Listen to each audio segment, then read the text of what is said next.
Hello and welcome to Death with Deity. I'm your host, Jason, and with me today again is my father-in-law, Steve. Hello, Steve. How are you today? I'm great. How are you doing? I'm doing all right. Yeah, we're getting up and going here today. So today we are finishing out the 5 stages of grief. The final stage is acceptance, of course. So I'm going to read the definition for acceptance. Quote, considered the 5th and last of Kubler-Ross's stages, acceptance refers to the period of grief when we finally come to terms with accepting the reality of our loss. When we have reached this stage of acceptance, we no longer deny or struggle against our grief. During this time, we work to focus our energy on celebrating the life of our loved one, cherish the memories that were shared, and make plans for moving forward. Now, as I think I mentioned in a text to you when we were planning this episode, I think I would push back a little bit on this definition. It talks about once you've reached the state of acceptance, then you no longer deny or struggle against your grief. I don't know if it's entirely accurate for anyone who's struggled with anything, like with any sort of grief or loss, for them to say, yep, once I've accepted it, and I have at least a period of, mental stability, I suppose, or emotional stability about it, that it never gets reopened. So I would think that there are stimuli, life circumstances, something that might reinvigorate that grief and bring it back to the surface, even if you were relatively well healed and had dealt with it properly. I'm not talking about like people who bury it and refuse to cope with it, and of course that's going to come back to bite you later on. But I think even if you have dealt with it properly, there's probably things that will remind you of it, and it'll come back, and you will be grieved at certain points in the future. Sometimes you may even be tempted to despair. You have any thoughts, Steve? Yeah, I mean, obviously, not having gone through the process in a linear fashion myself, I do think that they present it as being very linear. You start here, this is the first stage, then you do this, and then you do that, and first you're angry, then you deny, then you just kind of progress through. And I do think that instead of it being that kind of a linear process, it really is about things that pop up over time, and you remember things. And it could be that years later, after you've had come to accept it, you just get angry. You get angry that those circumstances befell you. And when maybe they haven't befallen other people, for whatever reason. And so you can fall back and question again the reality of why did this happen to me, or why did this happen to my loved one, since that's the context with which they're dealing with the death of a lost one, a loved one, and we're talking about how does it relate to the person actually going through it. Sure. But so I do think that there is a real sense where these things could reoccur throughout your life. And it's about how do we re-deal with them all over again. And that's just part of the human experience. Yeah. You gave a good example. It's from Matthew 14. About Peter walking on the water. Oh, sure. Yeah, the idea that with Peter, Jesus calls him out of the boat, says, "Come to me, Peter," and he just hops right out of that boat and starts walking on the water while the waves are kicking up.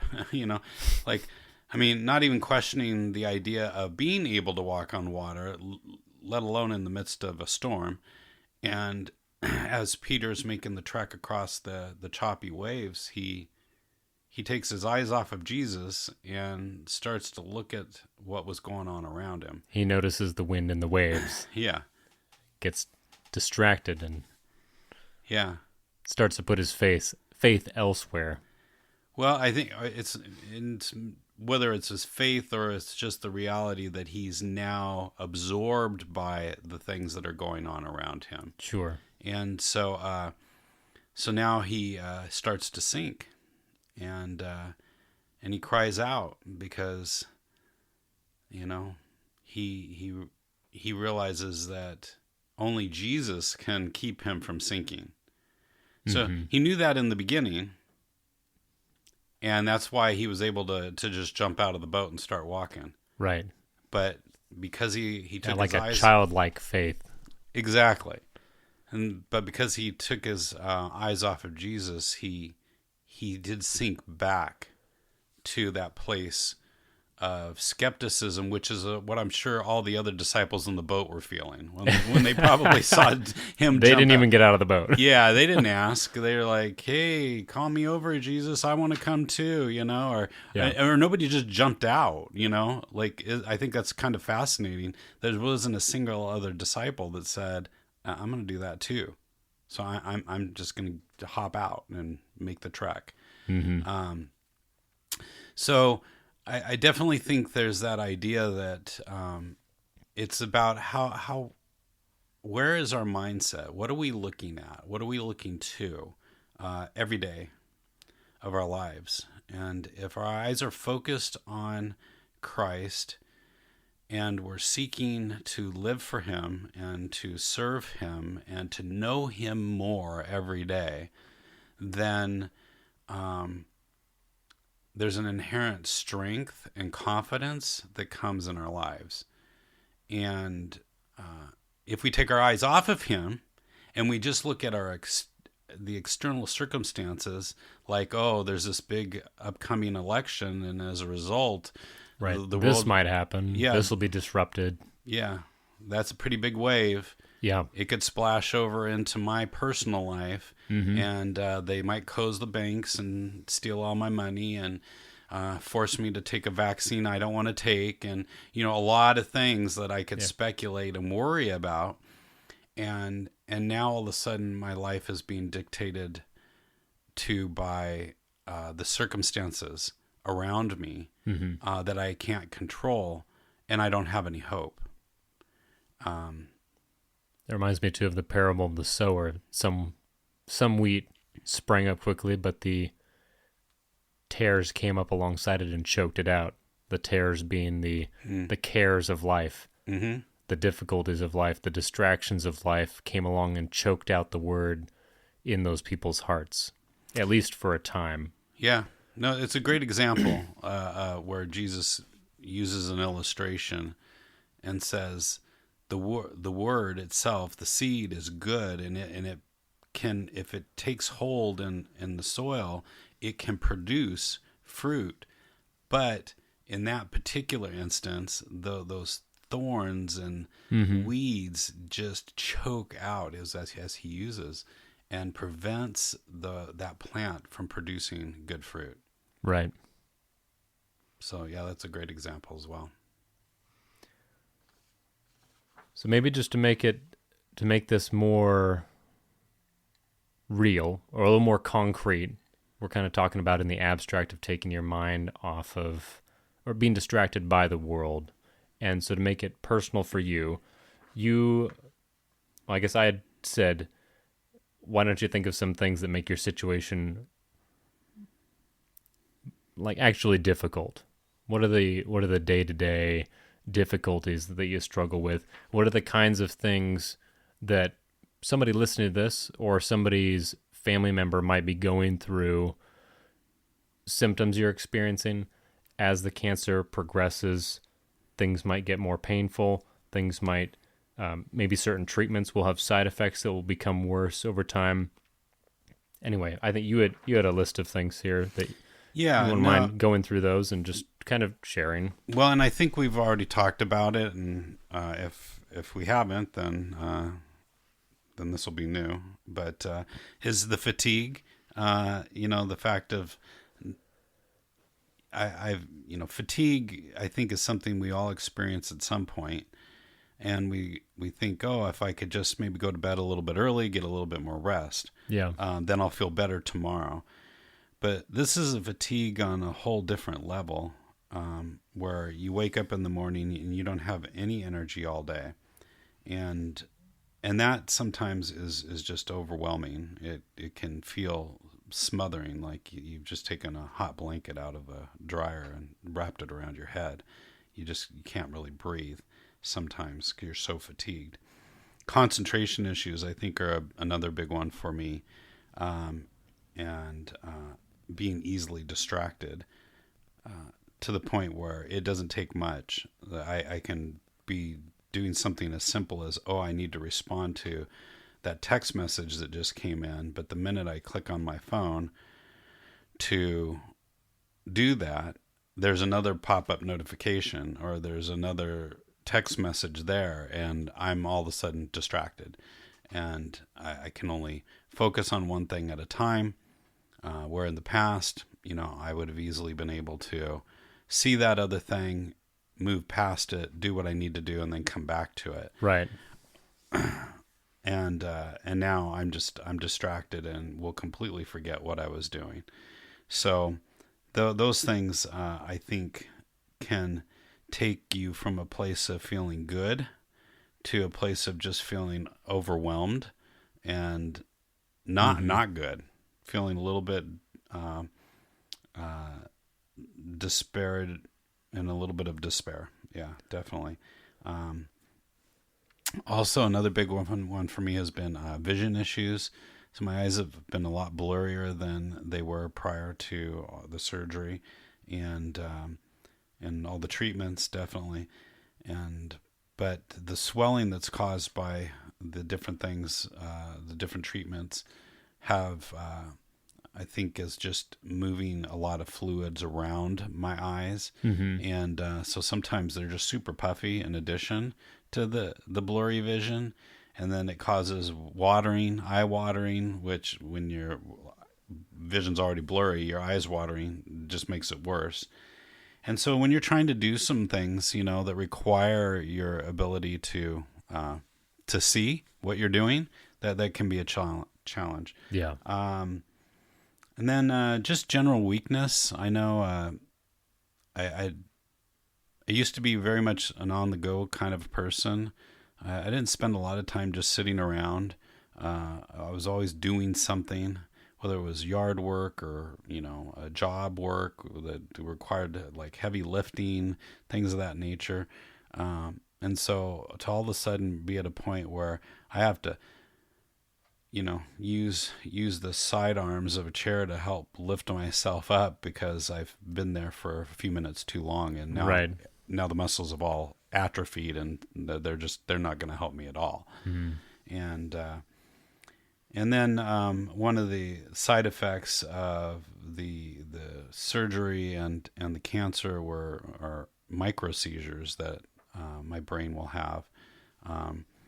And I remember when they told me about having these seizures, I was like, when I think of a seizure, I think of, being thrust to the floor and convulsing and having no maybe memory or self-control or physical control. And they were like, no, these will be micro seizures. These will be little things like where you'll notice that your limbs will twitch or,